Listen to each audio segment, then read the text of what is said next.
Hi guys, Candace here with CrossFit Blue Light, and today we're actually at Keller Williams here with Chris Hodges, representing Chris Hodges and Hodges Homes.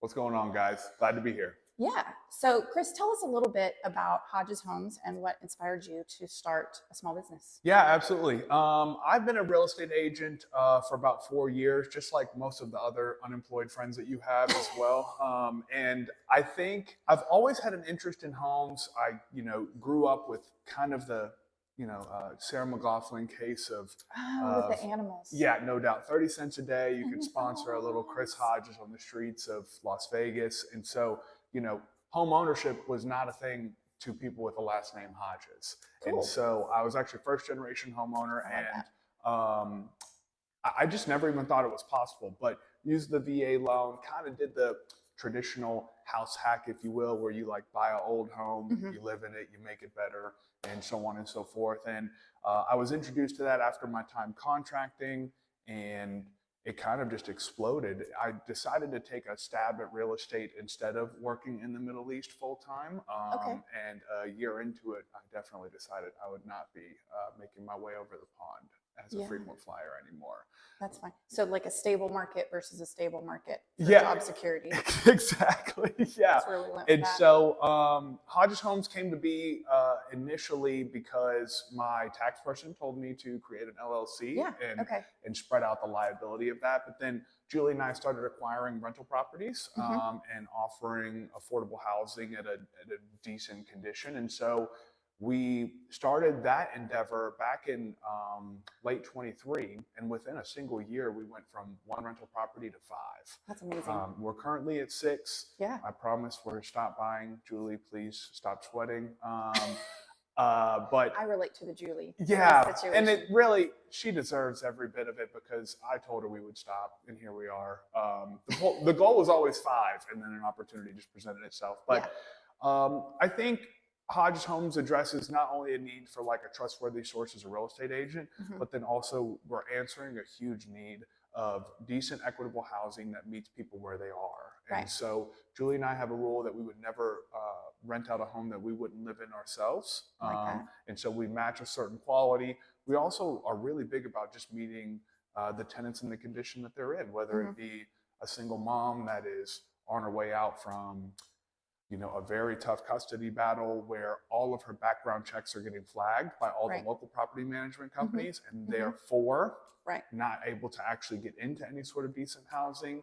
Or maybe it's someone that has like a felonious record of, something that happened 10 plus years ago, and it's still coming to haunt them to this day. My parents were felons, so it's kind of tough for me to say you can't live in that house. So I think that, again, outside of the traditional real estate, we're also helping people build wealth and equity through investing. I think that investing in real estate is definitely not flashy. It's not passive, and it's a lot of hard work. But, in today's economy especially, if you're not putting yourself in an opportunity to invest in your future, then you truly are falling behind at a far quicker rate than you think you are. Yeah. And I think, just to kind of touch on what you're talking about with the tenants in your properties too, you're really looking at people as who they are, not what they look like on a piece of paper, not all of these statistics, not like, oh, well, you've done this in the past and there's no room for change. And so I think what's really great about what you guys do specifically is you look at the tenant for who they are and what they can bring to the table and giving them that opportunity to move forward. Yeah. And then beyond that, once they're ready to not be a tenant anymore, you also have the ability, and you've earned their trust, to move them into homeownership. Correct. Absolutely. Yeah. We've actually successfully helped one of my tenants purchase their own home. That happened a month and a half ago. And man, what a huge win, because that was another example of someone that was just consistently getting denied by local property management. And then we worked with them. They asked for a bit of financial coaching, if you will, and definitely followed a pseudo Dave Ramsey style to make the bald man happy somewhere. And then inevitably, shortly after their year lease, they were in their next home. And so That's awesome. we broke their lease without any fines, obviously, and kind of worked with them on a month-to-month basis to be able to get them into the next spot. So super excited for them, for their family, for that. I think that's awesome. Yeah. All right, Chris, you've been with us for the Valhalla family from the start. Last year, you were our MC, rave reviews. And this year, you've moved into a sponsorship. What made you want to dig in a little further, support us a little more, and move from that MC position to a sponsorship position? Yeah, I think I would probably say the consistent guilt tripping from you and the coaching staff on actually competing would probably be the number one push for that. I'm so happy to hear that. You know, it's so funny because prior to me going to CrossFit regularly, myself and Joey with the Williamson Home Group would sponsor all kinds of events all around Clarksville. We've been to Solified, CrossFit Sango, and just everything in between. And we would end up kind of like, you know, shamming our way through some of the scaled workouts anyways. And then once I started doing CrossFit, I didn't do a single competition. It's been 2 years. I know. I think that from that transitioning into that, I think I just wanted to be a little bit more as a part of it. And then also, you know, getting to MC that first one was electric. Oh my gosh. It was such an incredible time. And to quote Tyler Tatz over at CrossFit City, or Trivium. He's at Trivium. Trivium. Oh, I'm sorry. Yeah. Over at Trivium CrossFit in Nashville, it felt like I mean, he said it felt like home. He's like, he had been he's been doing CrossFit since like 2011. Long time. Before it was cool. Right. Back when he was still in Albuquerque. Correct. Yeah. And so he has been around a lot of gyms. And I think that the you know, community that we built really just manifested in that instance. And so I think that one, I'm competing in the Friendsgiving. 2, CrossFit Blue Light has been a staunch supporter of Hodges Homes from the beginning. And so this is, I feel like, literally the least I could possibly do to show back my support for you guys. Thank you. On that note, we've grown from 1 day of Valhalla, and now we're looking at 2 because we had so many people that we're really excited about last year, and then we're kind of expanding into, you know, 4-man teams and hopefully having a bigger teen division this year. Why do you think the Clarksville community specifically has shown so much interest and helps local businesses grow like that? Yeah, I would have to say I have to revert back to exactly what I was just talking about, because although every CrossFit competition I've ever been to, I've had a good time, I came as an outsider, right? Like I was a vendor. I'm very yappy anyways, and so I wouldn't bother people as it was. But again, using Tyler's feedback and other feedback that we got from people that drove an hour plus away from Nashville area, or even I think we had some folks from Bowling Green. I think our furthest competitor drove about 4.5 hours. That's what I'm saying. What are you talking about? You know what I'm saying? For a single, and so I think that we take, you know, maybe and that was just on a whim. Right? Like they had no idea what Blue Light could offer or whatever. And so people who are willing to take that kind of time investment felt like it was worth it. You know, the feedback, I'm sure they'll be back, and I'm sure we're going to have far more. So I think that the need in the Clarksville, because there's obviously a ton of CrossFit communities here in Clarksville, and I think that they all have their own thing that kind of specializes in what, but where Blue Light truly comes together is building a family, you know, a friendship, and again, camaraderie, community that gets thrown around a whole lot, but it really comes to light in times of competitions and in times of like pain. And so recent things that have happened in the Clarksville community where Blue Light has stood up and stand out, I think is the answer to that alone. Thank you for that. Yeah. Speaking of that, Valhalla, we kind of pride ourselves on being about competition, camaraderie, and community. As a small business owner, which one of those words kind of stands out to you and the local small business community? Yeah, I would probably have to, you know, I think what I chase the most is camaraderie. I think that's probably the number one thing most veterans say that they miss from getting out of the military and transitioning into the civilian world is the camaraderie, right? And I think that Valhalla, I think that CrossFit in general, but specifically Blue Light, right? I'll always remember this quote that I heard on my very first deployment. He's like, camaraderie is built from doing shitty things together with good people, right? And I mean, there's nothing less crappy than a 5 a.m. grinder workout. There's nothing like working out, 8 hours on a weekend, again, with good people and just going through those, self-inflicted hard times. Right. And so I think that the camaraderie is built around those hard times because everyone is feeling it, right? Yeah. Everyone is feeling it from it. But where small businesses that succeed is they just take it as an opportunity, Yes. right? It's very, very, very easy to get into the language of, well, this is just how it is. The market is this, the economy is that. Well, it's this person in politics. And then it's easy to accept that, right? And where it's difficult is to take extreme ownership, in my Jocko Willing voice, right? Take extreme ownership and realize that although there are things outside of your control as a small business owner, the moment you accept that everything is your fault, then the closer you'll get to making everything your success. And yes, so, kind of the victim to victor mentality. Exactly. And so although there are things that we cannot control, if you were to look at those and say, well, what could I do or could have done better in order to inevitably go to that? And I think that CrossFit is all about that too, right? Whether it be, the kind of equipment you have or the time of day, what you ate before, if you all surmises back to you. And Valhalla is a fantastic opportunity to test exactly that. What can you bring to the table and what can you change? Yeah. And so I think that through camaraderie and through the chasing of camaraderie, small businesses find community. I agree with you. And I think that inevitably in community, right, meaning you're around others, competition will happen effortlessly. But in a good way. Correct. Because what I've noticed is, like, especially in the real estate community, and there have been instances of it in the CrossFit community, if you have a good idea, I can take that good idea and I can use that. And maybe I come up with and put my own twist on it. And you're like, aha, I see that was a great idea. Absolutely. And then you put your own twist on it and you learn from each other's successes just as much as you learn from each other's mistakes. And I think that that's a really great way, because really what we're doing is we're giving back to the local community, to the people, and we're just giving better services and better products. Yeah, and I can't really speak to the CrossFit community on this, but one thing I have found to be exceptionally true, unfortunately, as it relates to real estate, is that all of the people that are doing very well are more than happy to share exactly what they're doing and how they're doing it. I look at another member of ours is Hannah Price, right? Oh my gosh, yes. Hannah Price is one of the leading spearheads in real estate in the Clarksville market, both residentially and commercially. Yeah. If you were to ask her how she does literally anything about her business, she would not skip a beat and tell you. She would offer you her SOP, the listing packet, the whole nine. Every right? bit of it. And then I have found that people who are so close hold, like, well, hey man, like, this is what works for us, and I don't really want to go to that. Everyone's able to pull up their numbers on what they do on our local multiple listing services, and they're definitely not in the top 100.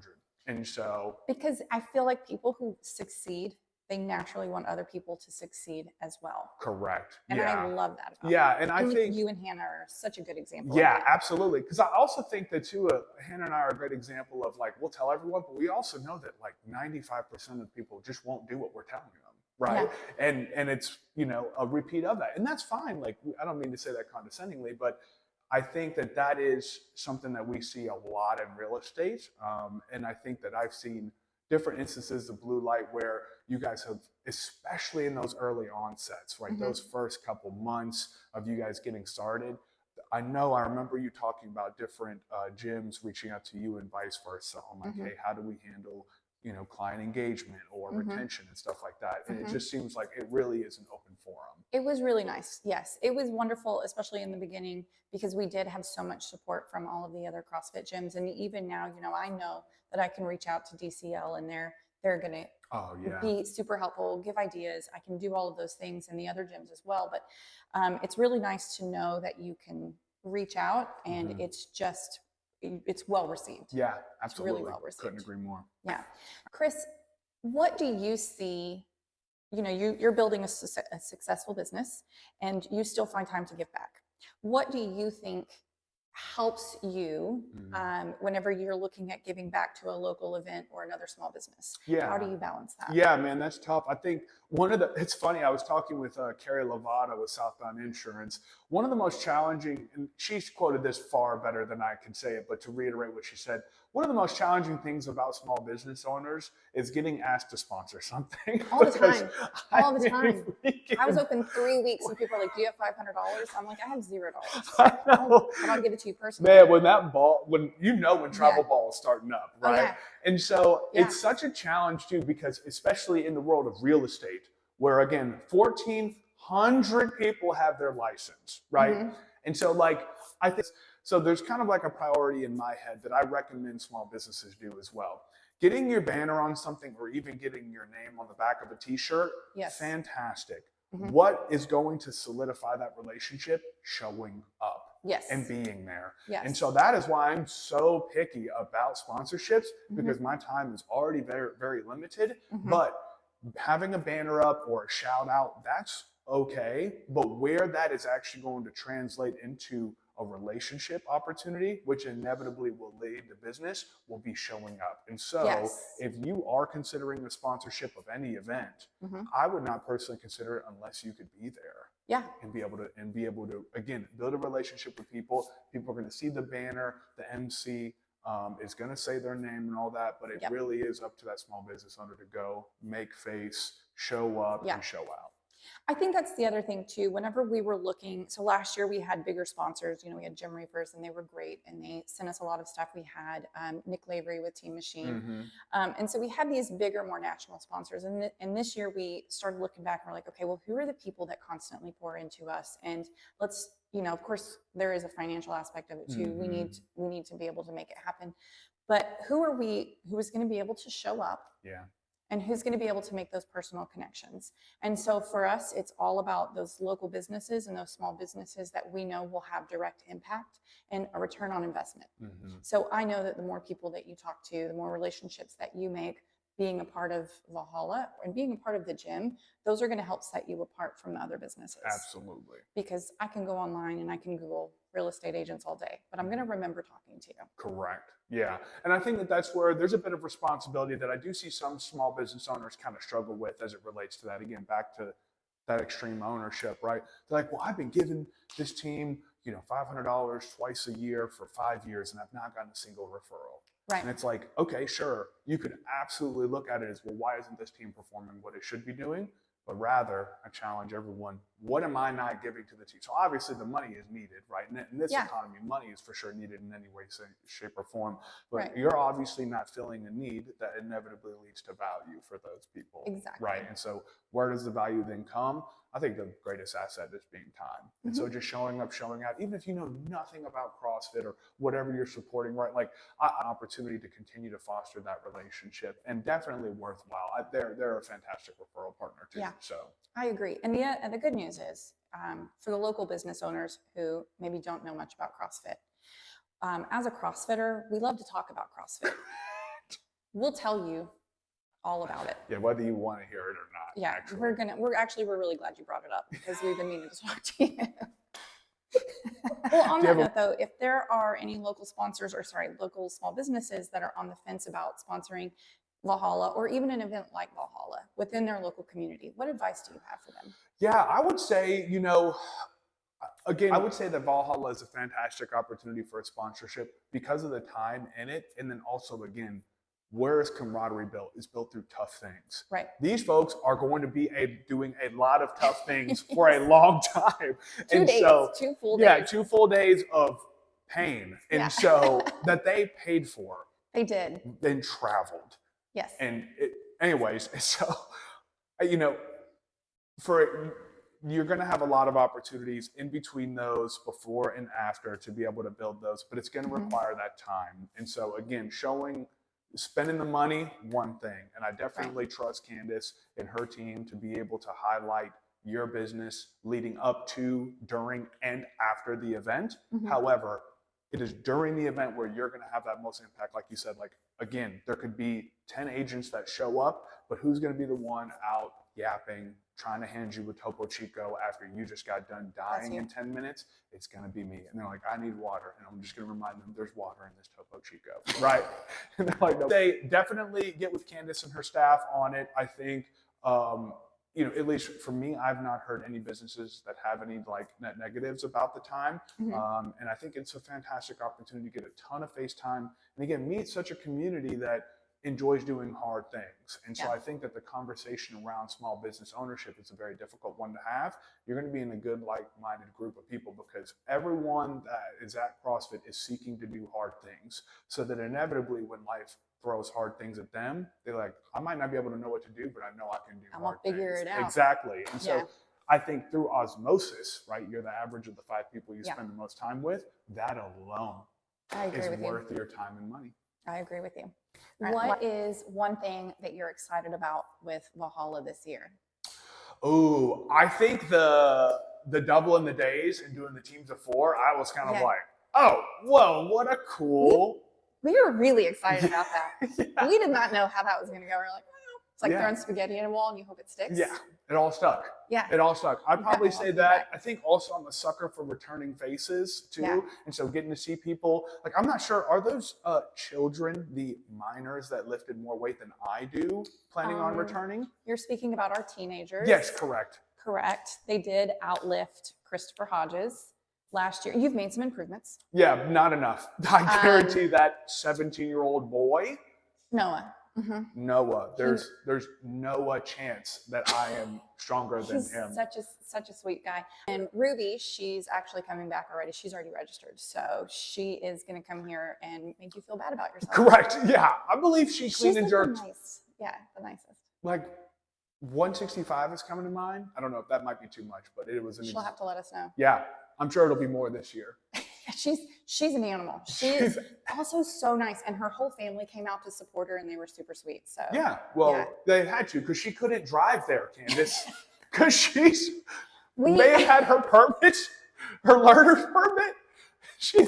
I just cannot get over how fit they are. So we are the only CrossFit gym to have a teenage division in Middle Tennessee. So we did have a lot of people drive pretty far, and it was really fun for those teenagers to come in and compete. Now they do compete individually because it's harder to find a bunch of teens of a similar age. Teams of 4. Teams of 4 specifically. But the teenagers, they were really great. And what I liked about them is I kind of feel like they did a really good job bonding. So Abraham and Noah and Cameron and Ruby and all of these kids that were there, they spent a lot of time just kind of talking in the corner and giving each other advice. And it was really cool. Yeah. People find out more information about Hodges Homes, and how can they get in touch with you and your team? Yeah, absolutely. I'm on Instagram at realtorchris_WHG. And then I'm on Facebook as well, Chris Hodges with the Williamson Home Group at Keller Williams. Just look for the goofy guy in the bow tie. You'll see it there. And then additionally, again, we're located here at Keller Williams. My office is off of Wilma Rudolph, and I'm in here, Monday through Friday, 8 to 5, outside of like appointments and stuff like that. So I'm sure we'll also link to, my personal page if needed or whatever, but text message, phone call, email, that's how you guys can get a hold of me. And again, whether it be buying, selling, or investing, we just started a monthly seller seminar. I think that, every other realtor in this county is offering a first-time home buyer seminar, and I think that is very beneficial. But no one was offering a home selling seminar.